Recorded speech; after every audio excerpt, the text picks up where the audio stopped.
Safdah TV. Warahmatullahi wabarakatuh.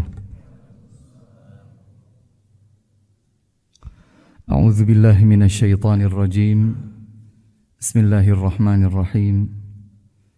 Alhamdulillahi rabbil alamin. Wa bihi nasta'inu ala umurid dunya waddin. وأشهد أن لا إله إلا الله وحده لا شريك له الملك الحق المبين وأشهد أن نبينا محمدا عبده ورسوله المصطفى الأمين اللهم صل وسلم وبارك وزد وأنعم على عبدك ورسولك ومصطفاك محمد صلى الله عليه وعلى آله وصحبه أجمعين ومن تبع بهداه إلى يوم الدين. أما بعد، اللهم علمنا ما ينفعنا وانفعنا بما علمتنا وزدنا علما.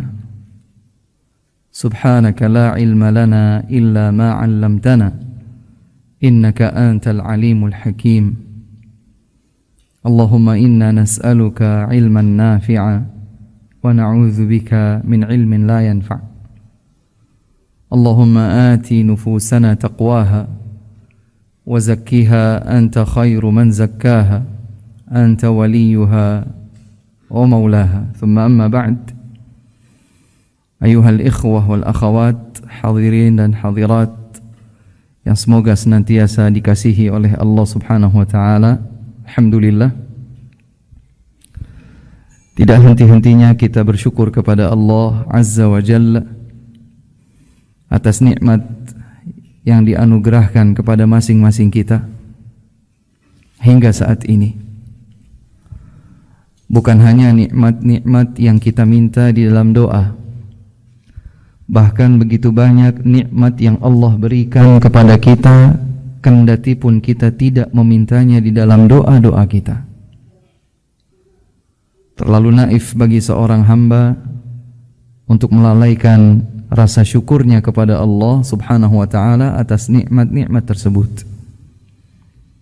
Wa atakum min kulli ma sa'altumuh wa in ta'uddu ni'matallahi la tuhsuha innal insana ladzalumun kafar.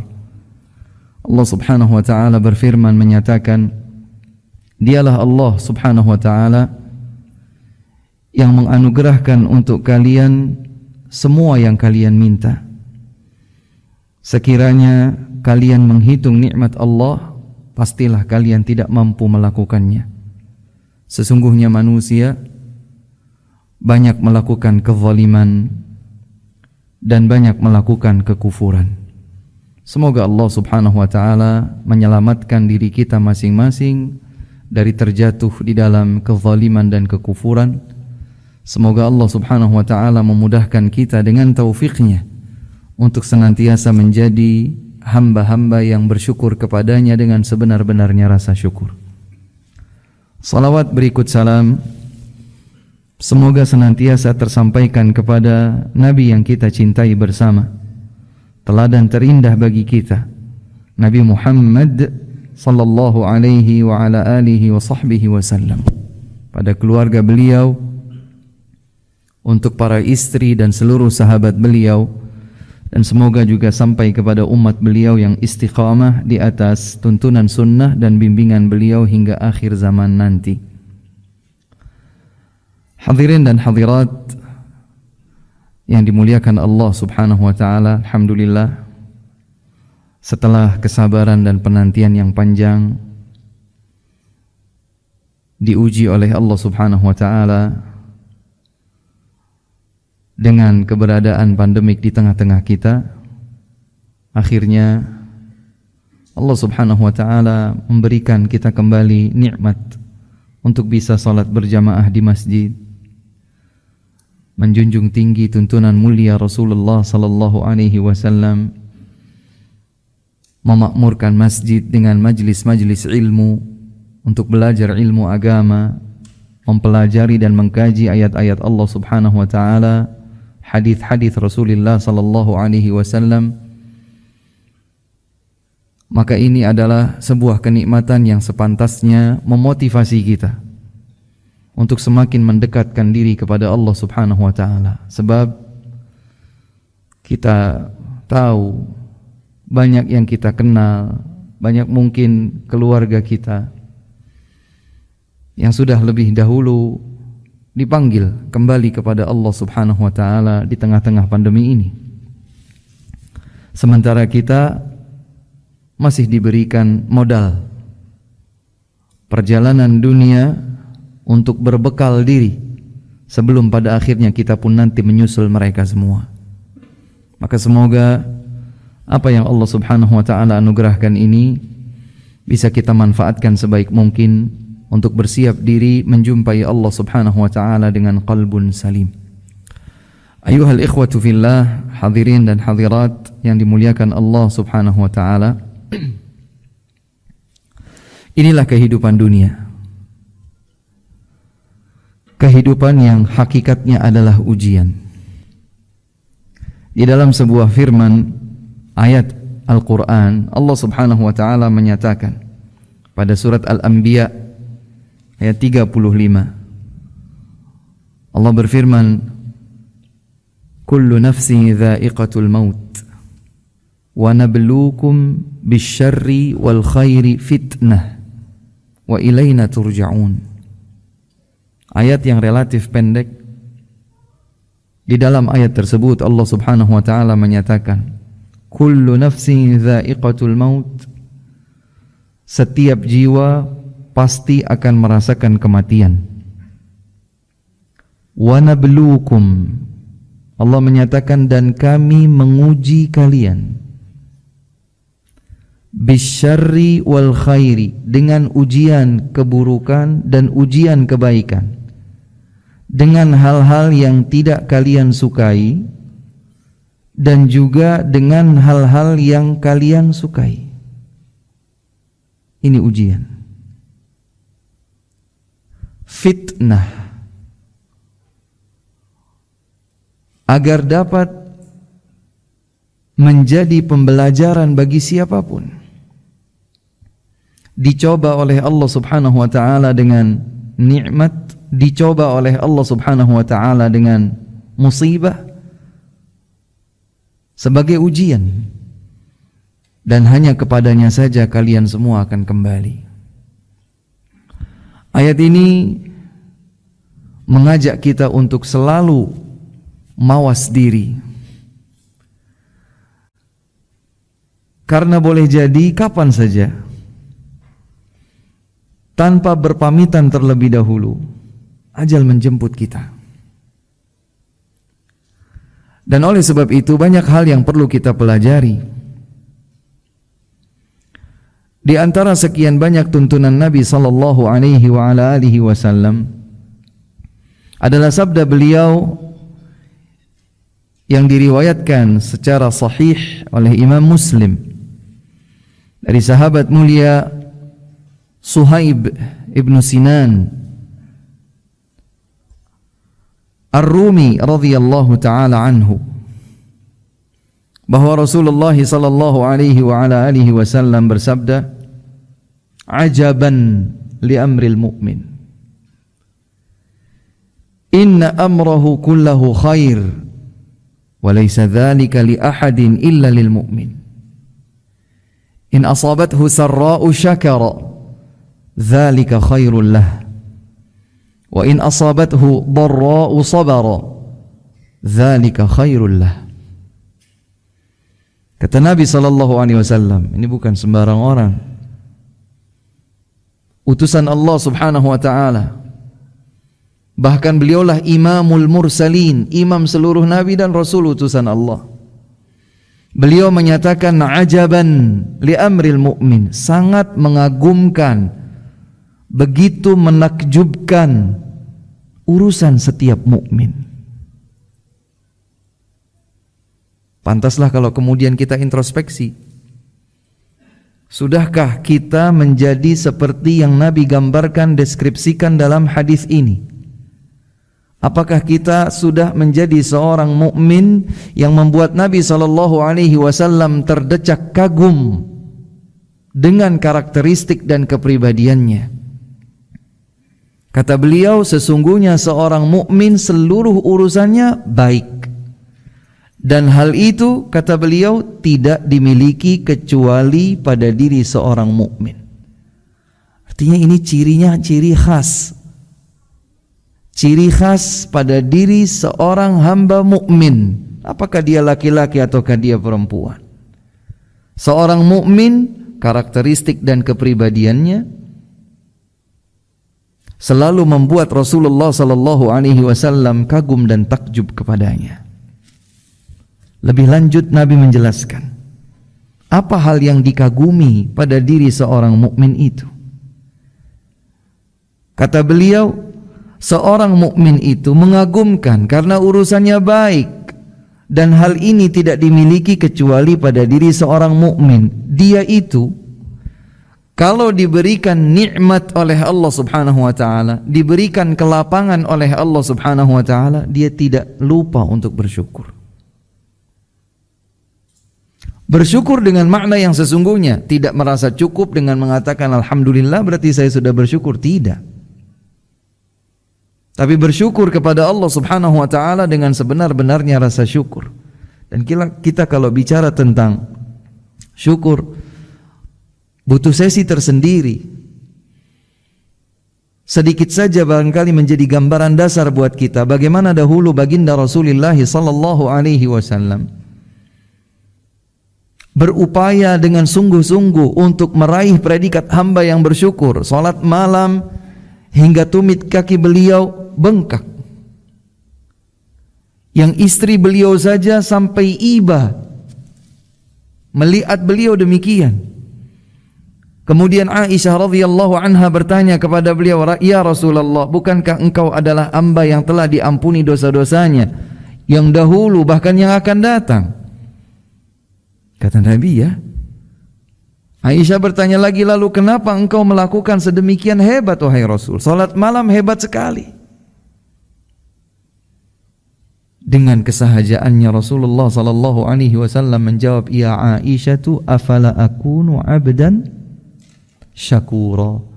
Wahai Aisyah, tidak pantaskah bagiku menjadi hamba yang bersyukur kepada Allah? Jadi syukur dengan mengucapkan alhamdulillah enggak cukup. Lihat bagaimana kesungguhan Nabi sallallahu alaihi wasallam ingin mendapatkan predikat hamba yang bersyukur. Beliau jadikan segenap jiwa dan raganya meraih predikat syukur tersebut. Sampai-sampai beliau berwasiat, jangan tinggalkan di penghujung setiap salatmu untuk engkau berdoa, Allahumma a'inni ala dzikrika wa syukrika wa husni ibadatik. Ya Allah, bantu aku untuk senantiasa berzikir mengingat engkau, bersyukur kepada engkau, dan memperindah ibadahku kepada engkau. Jika syukur itu cukuplah dengan alhamdulillah, maka tidak harus kemudian dengan memohon pertolongan kepada Allah yang kemudian diwasiatkan oleh Nabi sallallahu alaihi wasallam untuk kita baca. Di penghujung setiap salat kita berdoa dengan doa ini. Ini menunjukkan bahwa syukur memiliki makna yang sangat luas. Kita kembali kepada hadis yang dibawakan oleh Suhaib bin Sinan Ar-Rumi radhiyallahu anhu. Kata Nabi, menakjubkan, mengagumkan keadaan seorang mukmin yang selalu dalam keadaan baik. Kalau diberikan kenikmatan ia bersyukur, dan bila diberikan kesempitan dia bersabar. Jika diuji dengan sesuatu yang berat, dia bersabar, dan itu pula yang terbaik baginya. Ma'asyiral ikhwah wal akhawat rahimakumullah, tema kajian kita di waktu singkat ini sampai pelaksanaan salat Isya nanti hanya satu dari sekian banyak bagian yang begitu luas merupakan tuntunan Nabi sallallahu alaihi wasallam dalam mengimplementasikan syukur dan sabar.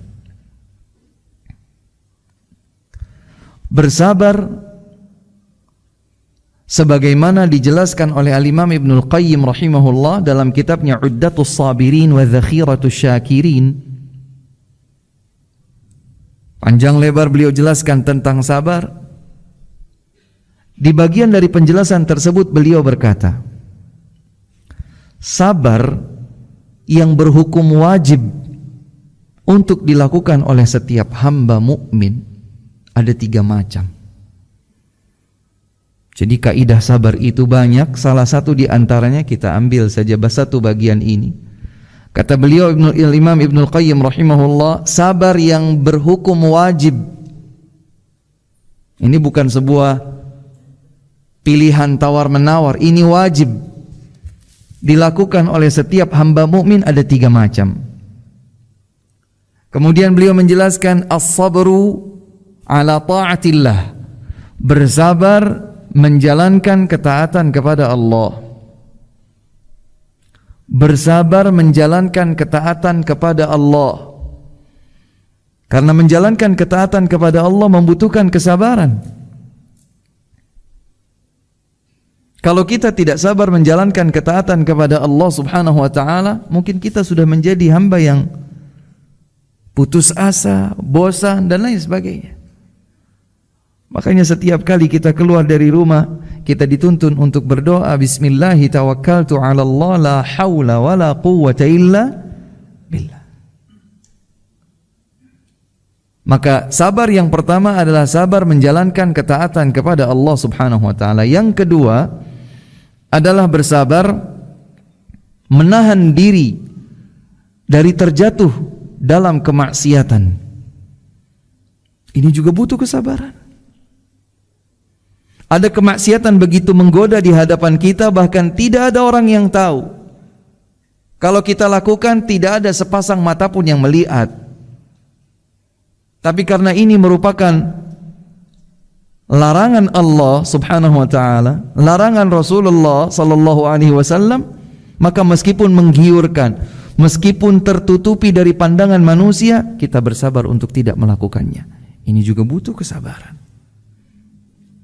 Kemudian yang ketiga kata beliau, was-sabru ala aqdarillah, bersabar terhadap ketentuan takdir dari Allah Subhanahu wa taala, allati la sun'a lil 'abdi fiha, pada kondisi-kondisi di mana seorang hamba tidak bisa melakukan apa-apa. Seperti apa? Seperti sakit. Diuji dengan ketetapan takdir Allah, sakit. Dia tidak bisa menghalangi sakit. Terkena musibah, hal-hal yang di luar kewenangan dia, di luar kapasitas dan kemampuannya. Wal faqr, diuji dengan kefakiran, kata Imam Ibnul Qayyim. Kita lihat orang yang Masya Allah diberikan kelapangan oleh Allah Subhanahu wa taala dengan nikmat materi duniawi. Maka jangan berkecil hati. Dan ini juga menjadi pembahasan tersendiri. Sampai Al-Imam An-Nawawi rahimahullahu ta'ala dalam kitab Riyadhus Shalihin, di 3 bab berturut-turut mengajak kita, mengingatkan kita, menyadarkan kita untuk tidak berkecil hati tatkala kita diuji dengan kesederhanaan. Karena bahkan Nabi SAW sampai mengabarkan kaum fakir masuk surga 500 tahun sebelum yang kaya. Mungkin ini bukan sesuatu yang baru bagi jamaah sekalian. Kata Nabi SAW, yadkhulul jannatal fuqara'u 500 amin qabla al-aghniya, atau kama qala alaihi salatu wassalam. Kaum fakir masuk surga 500 tahun sebelum yang kaya. Kenapa? Kenapa bisa begitu? Yang kaya punya pertanggungjawaban panjang. Pertanggungjawaban panjang. Sementara yang fakir, karena pertanggungjawabannya sedikit, dia masuk ke dalam surga terlebih dahulu. Ini pembahasan tersendiri. Tapi kata Imam Ibnul Qayyim, diuji dengan kefakiran juga membutuhkan kesabaran. Ini 3 jenis kesabaran. 3 jenis kesabaran ini hukumnya wajib. Hukumnya wajib. Kenapa? Karena ketiga hal ini adalah kewajiban setiap hamba. wajib untuk taat kepada Allah, wajib untuk menjauh dari kemaksiatan kepada Allah, wajib untuk menghadapi ketetapan takdir Allah dengan segenap lapang dada. Maka ketiga macam sabar ini wajib. Para sahabat radhiyallahu taala anhum adalah sebaik-baik generasi umat Nabi Muhammad sallallahu alaihi wasallam ini.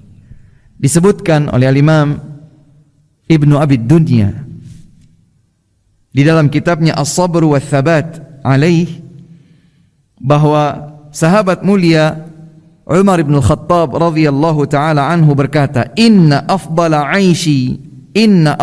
'aishin adraknahu bis-sabri walau anna as-sabra kana minar rijal kana kariman. Kata Umar bin Khattab radhiyallahu taala anhu, sesungguhnya kehidupan yang paling afdal kami dapatkan adalah dengan kesabaran. Menjalani ujian kehidupan yang paling afdal adalah tatkala kita menjalaninya dengan konsep kesabaran. Subhanallah. Dan ada pembahasan tersendiri juga, kita biasa dengar ya, bersyukur atas nikmat, bersabar atas ujian. Bagaimana kalau sebaliknya? Dan ini menjadi derajat lebih tinggi. Bersyukur atas musibah, bersabar atas nikmat. Bersyukur atas musibah, bersabar atas nikmat.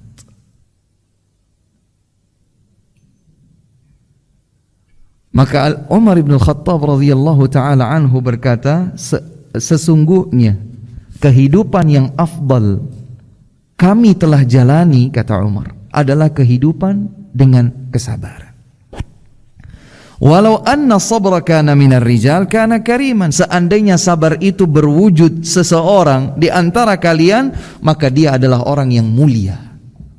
Seandainya syukur itu bentuknya, wujudnya adalah seorang manusia di tengah-tengah kalian, maka sesungguhnya kesabaran itu adalah seseorang yang mulia. Imam Ahmad bin Hanbal rahimahullahu ta'ala berkata, di dalam Al-Quran lebih dari 90 tempat atau ayat Al-Quran menyebutkan tentang keutamaan sabar. Ada yang bentuknya adalah perintah untuk bersabar, ada yang bentuknya adalah larangan untuk tidak sabar, ada yang bentuk ayatnya adalah redaksi tentang balasan bagi mereka yang sabar, dan seterusnya. Kata Imam Ahmad, lebih dari 90 ayat Al-Quran kesabaran. Demikian pula dikatakan oleh Ali ibnu Abi Talib radhiyallahu taala anhu, ala inna sabra minal iman bimanzilatir ra'si minal jasad. Kata beliau, ketahuilah sesungguhnya kesabaran itu di bagian iman seperti kedudukan kepala di jasad seorang manusia. Ini kita manusia ini ada kepala. Sabar dalam satu kesatuannya di dalam iman, posisinya seperti kepala bagi jasad manusia. Kemudian kata Ali bin Abi Talib, fa idza quti'ar ra'su badal jasadu. Ketika kepala itu dipenggal dari jasadnya, maka jasad pun akan tumbang. Kemudian dengan suara lebih lantang Ali berkata, ala innahu la imana liman la sabra lahu. Ketahuilah, sesungguhnya tidak bernilai iman seseorang jika ia tidak memiliki kesabaran. Subhanallah. Teman-teman sekalian yang dimuliakan Allah Subhanahu wa taala, jika kita sudah tahu bagaimana kedudukan sabar dengan sekilas ini, kita jadi mengetahui urgensi untuk bisa menghadirkan kesabaran pada diri kita. Dan di antara kiat, trik, jitu menghadirkan kesabaran dalam diri seorang hamba adalah dengan meyakini sepenuhnya bahwa segala sesuatu yang telah ditetapkan oleh Allah Subhanahu wa taala itu adalah yang terbaik. Coba kembali kepada 3 jenis kesabaran tadi.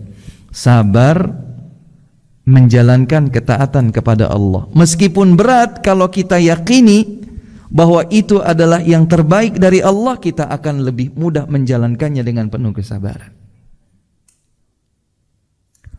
Sabar menjauhkan diri dari kemaksiatan kepada Allah. Kalau kita yakini bahwa ketetapan Allah bahwa itu terlarang, itu adalah yang terbaik, maka kita dengan mudah bersabar meninggalkannya.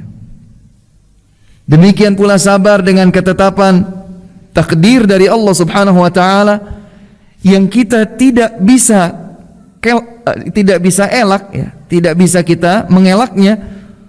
Kemudian kita yakini itu adalah yang terbaik, maka akan dengan mudah kita menjalankannya. Sehingga kesabaran sebetulnya berhubungan erat dengan prasangka baik seorang hamba kepada Allah Subhanahu wa taala. Ya.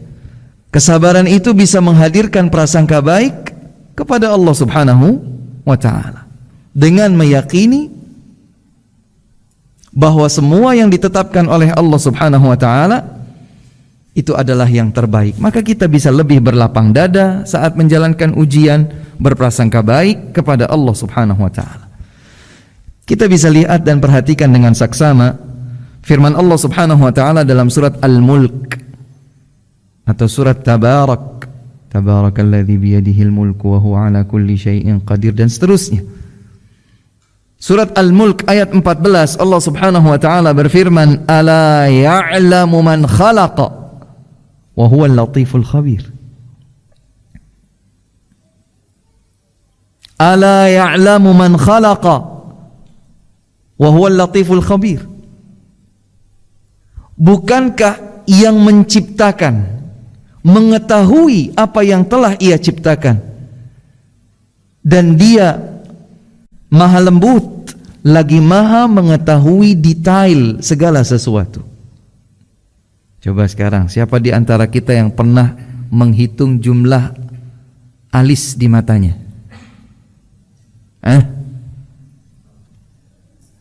Atau cobalah dia bercermin sambil hitung. Belum tentu dia bisa menghitungnya dengan tepat. Allah tahu. Siapa yang masih bisa menyebutkan detail yang terjadi hari kemarin dari mulai dia bangun tidur sampai tidur kembali? Ada yang ingat?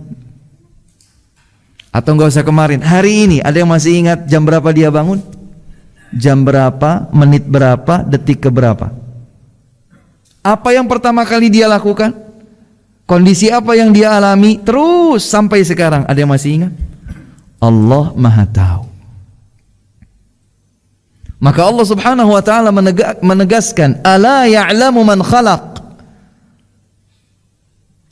Bukankah Allah Subhanahu wa taala Maha mengetahui apa yang Ia ciptakan?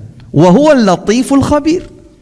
Dan dialah Allah Subhanahu wa taala yang maha lembut dan mengetahui secara detail segala sesuatu. Jadi Allah Subhanahu wa taala maha mengetahui. Maka kalau kita membahas, kenapa salat? Kenapa puasa Ramadan? Kenapa harus belajar ilmu agama? Kenapa harus berbakti pada orang tua? Kenapa harus bersikap baik kepada istri, patuh pada suami, merawat, mendidik, memberikan pendidikan kepada anak-anak, segala bentuk kewajiban. Kenapa? Jawaban tersebut akan secara serentak terjawab kalau kita meyakini bahwa Allah Subhanahu wa taala Maha tahu yang terbaik. Selesai. Saya tidak tahu. Allah tahu yang terbaik. Allah sudah ciptakan kita, maka Allah Subhanahu wa taala mengetahui yang terbaik. Setiap ketetapan, kewajiban, larangan, kenikmatan, musibah, Allah Subhanahu wa taala maha mengetahuinya. Ini akidah. Ini akidah. Ini prinsip dalam hidup kita. Alhamdulillah, ini kondisi sudah semakin lebih ringan dibandingkan sebelumnya. Salat sudah bisa berjamaah. Bahkan sudah ada himbauan untuk bisa merapatkan barisan shaf kembali. Sudah boleh ada kegiatan massal, meskipun dengan berbagai penyesuaian, tapi sudah boleh diuji. Ngajinya online sajalah, enak. Bisa sambil tiduran, bisa sambil makan, bisa sambil santai. Ujian dari Allah Subhanahu wa taala. Kalau seorang hamba tahu bahwa segala sesuatu yang ditetapkan oleh Allah Subhanahu wa taala adalah yang terbaik, akan mudah baginya menyambut segala bentuk kebaikan. Dalam ayat yang lain Allah Subhanahu wa taala berfirman pada surat Al-Baqarah ayat 140.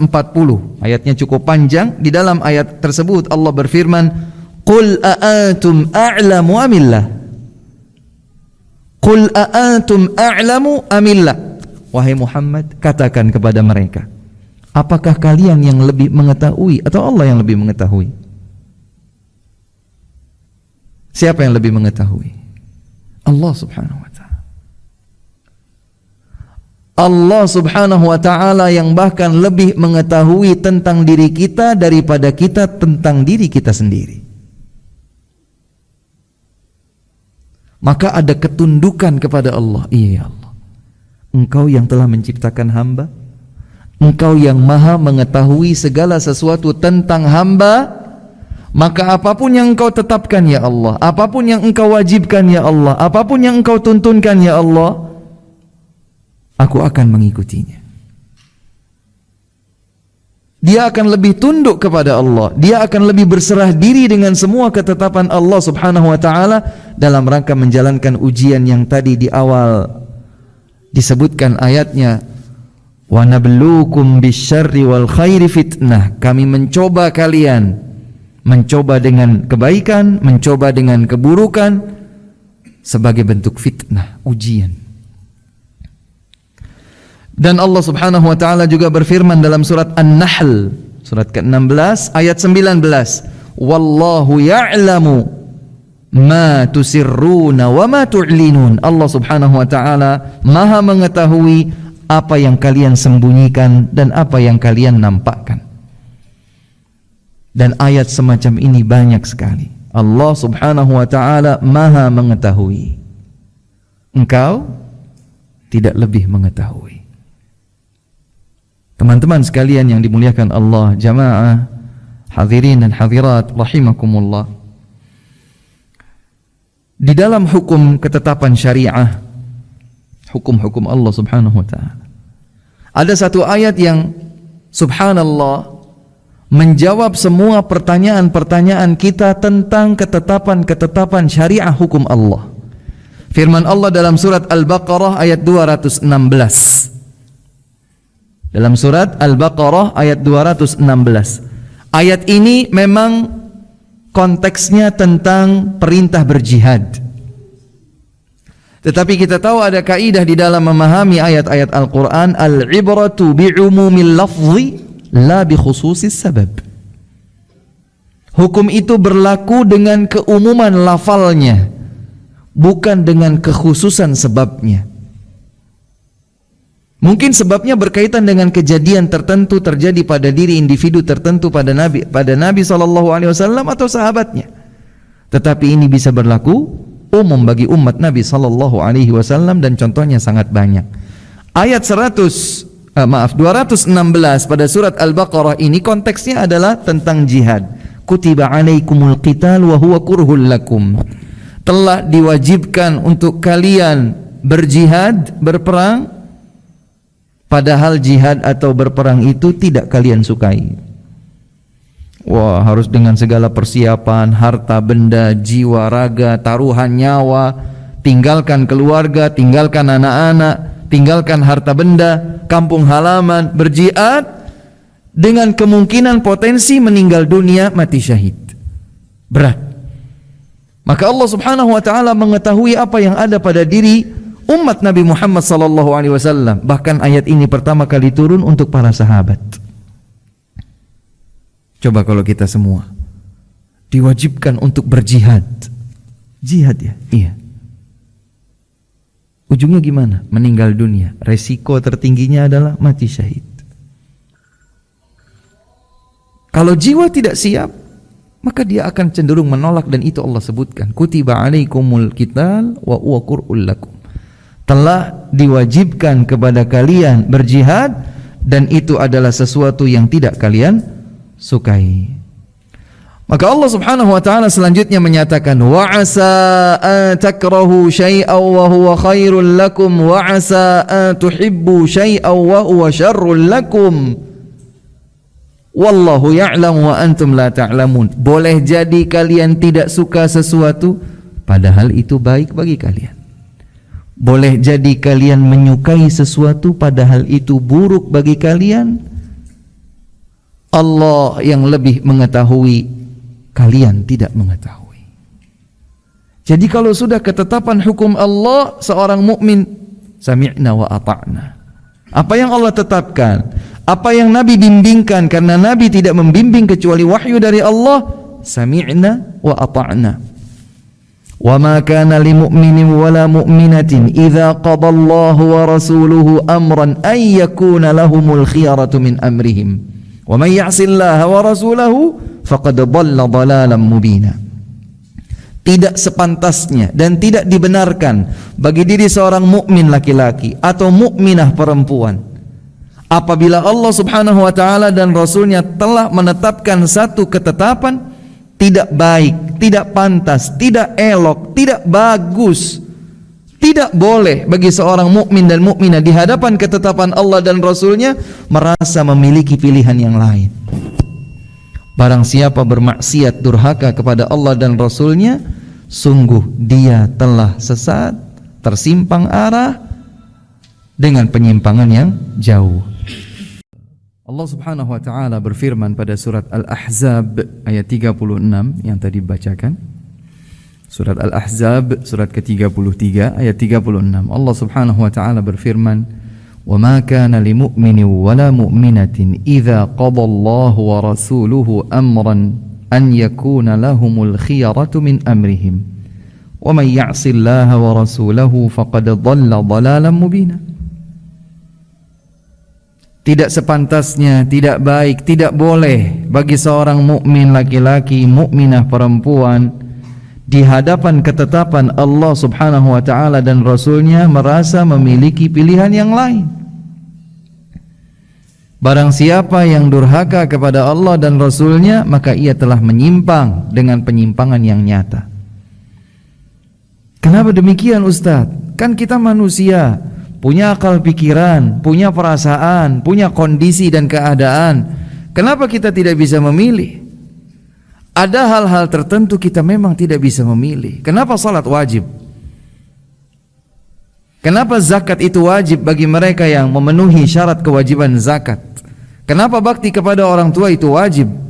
Kenapa wajib seorang suami memperlakukan istrinya dengan baik? Wajib bagi seorang istri untuk menghargai, menghormati suaminya, dan seterusnya kewajiban. Kenapa? Jawab bahwa Allah Subhanahu wa taala maha tahu yang terbaik sementara kita tidak tahu. Allah Subhanahu wa taala yang maha mengetahui sementara engkau tidak lebih mengetahui. Dan ini pernah ada di hati sebagian sahabat.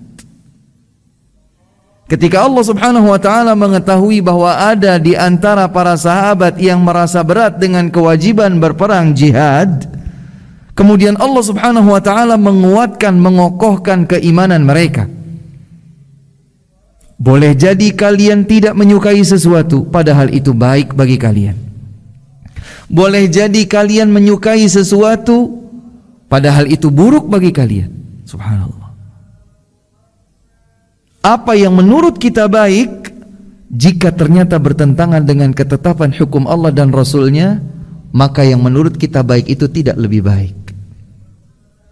Sebaliknya, jika menurut kita itu buruk, tapi ternyata itu ditetapkan oleh Allah dan Rasulnya, maka penilaian kita tidak lebih benar daripada hukum Allah Subhanahu wa ta'ala. Ini perlu untuk senantiasa kita tanamkan ke dalam diri kita.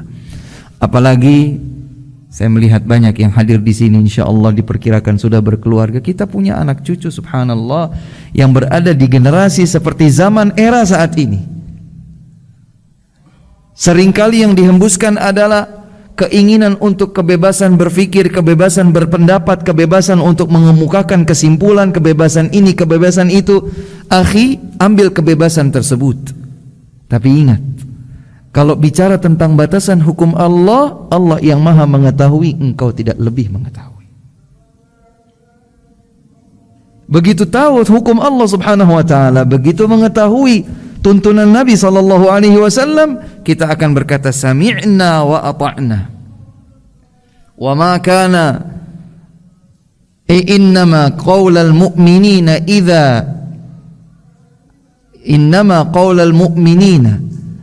idza du'u ila Allah wa rasulihi an yaqulu sami'na wa ata'na wa ulaika humul muflihun.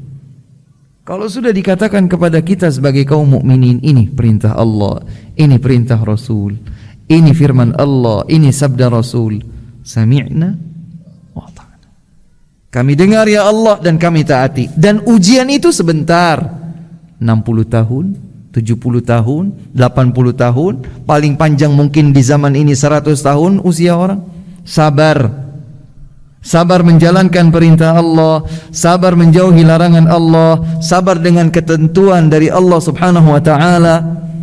Dengan kesabaran tersebut yang sekitar 70, 60 atau bahkan 100 tahun untuk kebahagiaan yang abadi di akhirat. Karenanya Allah berfirman, innama yuwaffas sabiruna ajrahum bighairi hisab. Sesungguhnya pahala bagi hamba-hamba yang sabar akan diberikan penuh oleh Allah subhanahu wa ta'ala tanpa hitungan batas. Semakin kokoh kesabarannya, semakin besar pula balasan untuknya. Dan dengan kesabaran pula lah kaum muslimin bisa mengambil tampuk kepemimpinan di atas muka bumi ini.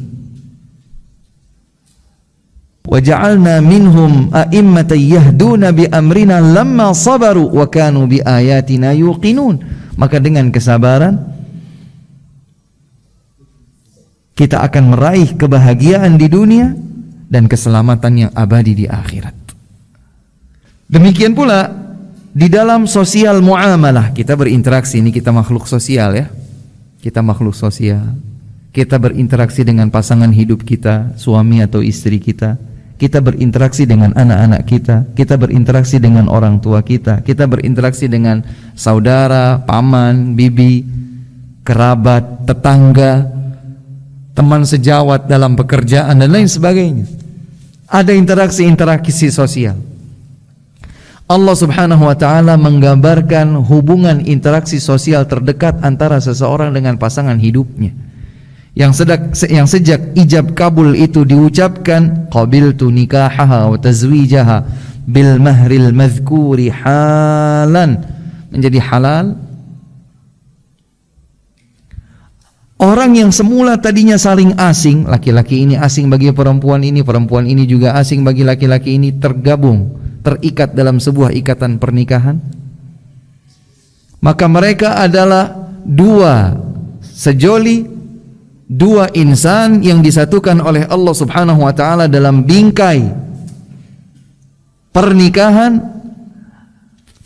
Kalaulah terjadi di antara mereka sesuatu, maka Allah subhanahu wa ta'ala meluruskan. Allah berfirman dalam surat An-Nisa, ini konteksnya adalah sosial muamalah. Allah berfirman, wa'ashiruhunna bil ma'ruf fa in karihtumuhunna fa'asa an takrahu syai'an wa yaj'alallahu fihi khairan katsira. Subhanallah. Ayatnya panjang. Allah subhanahu wa ta'ala di penghujung ayat tersebut, ayat 19 dalam surat An-Nisa, Allah berfirman, perintah kepada segenap suami, wa'ashiruhunna bil ma'ruf, perlakukanlah istri-istri kalian, perlakukanlah mereka semua dengan baik.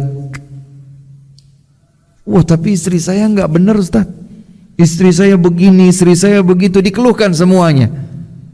Dalam konteks hubungan sosial muamalah, Allah berfirman, ini ketentuan dari Allah, seandainya kalian membenci mereka karena perangai-perangai tersebut, boleh jadi kalian membenci sesuatu pada diri mereka, namun Allah menjadikan kebaikan yang banyak padanya.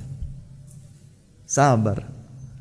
Mungkin ada sebagian istri itu yang tidak pandai bersyukur kepada suaminya. Suaminya sabar, diluruskan lagi istrinya, begini sayang, istrinya cerewet, gampang angkat suara di hadapan suaminya, tidak nurut sama suaminya, sering bikin suaminya itu ngelus-ngelus dada untuk bersabar. Allah Subhanahu wa taala berfirman, "Ashiruhunna bil ma'ruf." Perlakukan mereka dengan yang baik. Sekiranya kalian membenci sesuatu pada mereka, niscaya Allah akan menjadikan kebaikan yang banyak. Dengan apa? Sabar. Sabar itu bukan berarti mendiamkan, tapi meluruskan. Sabar. Kadang-kadang diluruskan tambah ngelunjak dia, Ustaz. Sabar. Lagi. Namanya perempuan bengkok. Ini dalam konteks sosial muamalah. Jadi kalau tadi dalam ketetapan hukum syariah, apa yang Allah tetapkan ini wajib, ini haram, dan seterusnya, sami'na wa ata'na, dihadapi dengan kesabaran, dijalani dengan kesabaran. Ternyata dalam konteks sosial muamalah pun demikian. Di dunia ini kan hanya ada laki-laki dan perempuan. Kalau transgender meskipun ada, ini tidak masuk di dalam pengakuan hukum syariat Islam. Maka konteks muamalah sosial antara pasangan suami istri, sampai pun kalau seorang suami melihat kebengkokan pada istrinya yang dia tidak sukai, Allah tetap perintahkan ashiruhunna bil ma'ruf. Pergauli mereka dengan baik, perlakukan mereka dengan baik. Fa'asa an takrahu syai'an, boleh jadi kalian membenci sesuatu, wa yaj'alallahu fihi, namun Allah jadikan padanya khairan, kebaikan, katsiran, yang banyak. Subhanallah. Bagaimana mungkin Ustaz ada kebaikan yang banyak? Tadi Allah yang maha mengetahui, engkau tidak lebih mengetahui. Meyakini bahwa Allah Subhanahu wa ta'ala mengetahui segala sesuatu, yang lembut sekalipun, yang tipis, yang halus sekalipun, sementara kita tidak mampu untuk mengetahuinya. Demikian pula saat menghadapi musibah, ya, kok ke saya yang diuji kayak gini ya, padahal saya begini begitu, tapi kok ujian pada saya. Beberapa waktu yang lalu terdengar statement, saya yang menjaga kesehatan, yang begini, yang begitu, kena juga saya disapa sama COVID. Sementara dia Ustaz yang santai-santai, nggak kena-kena dia Ustaz. Ya akhi, kita menyanggah ketetapan Allah Subhanahu wa ta'ala, mustahil. Kita mungkin merasa mengetahui, tapi kita tidak lebih mengetahui dibandingkan Allah Subhanahu wa ta'ala. Kalau kita meyakini itu, lebih mudah buat kita menerima ketetapan takdir Allah Subhanahu wa ta'ala. Dan ini banyak sekali contohnya dalam Al-Quran, banyak, terutama dari kisah para nabi dan rasul. Nabi Ayyub alaihi salam diuji oleh Allah dengan sakit berkepanjangan yang bahkan menjadikan istri beliau lari, anak-anak beliau berlari menjauh. Sabar. Nabi Yunus alaihi salam diuji oleh Allah, ditelan di dalam mulut ikan, di dalam perut ikan. Kalau seandainya Nabi Yunus alaihi salam lupa berzikir mengingat Allah, lupa memanjatkan doa permohonan kepada Allah, la labitha fi batnihi, sungguh Nabi Yunus akan berada di dalam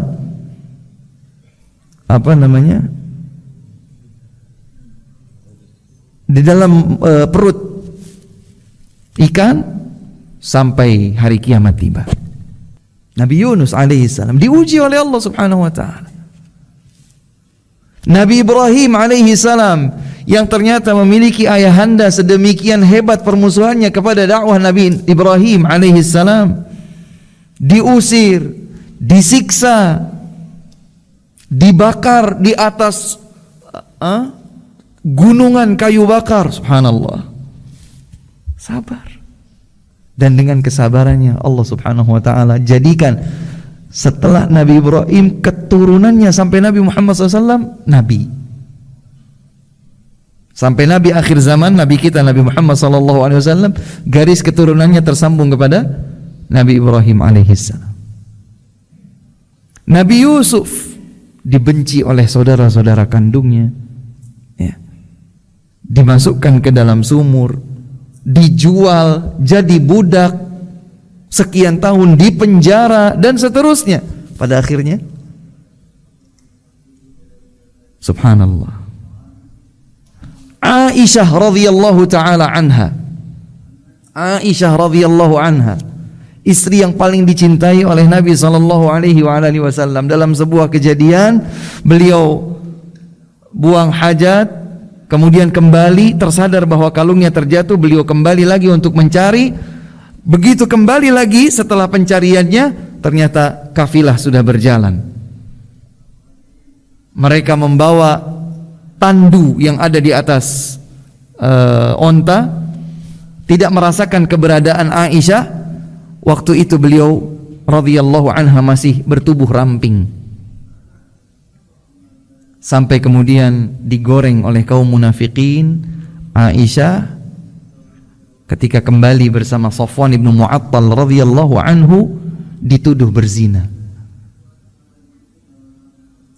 1 bulan lamanya tidak diajak bercengkrama seperti halnya sebelumnya oleh Nabi sallallahu alaihi wasallam. Nabi berjumpa karena Nabi tidak mengetahui yang gaib, Nabi tidak tahu.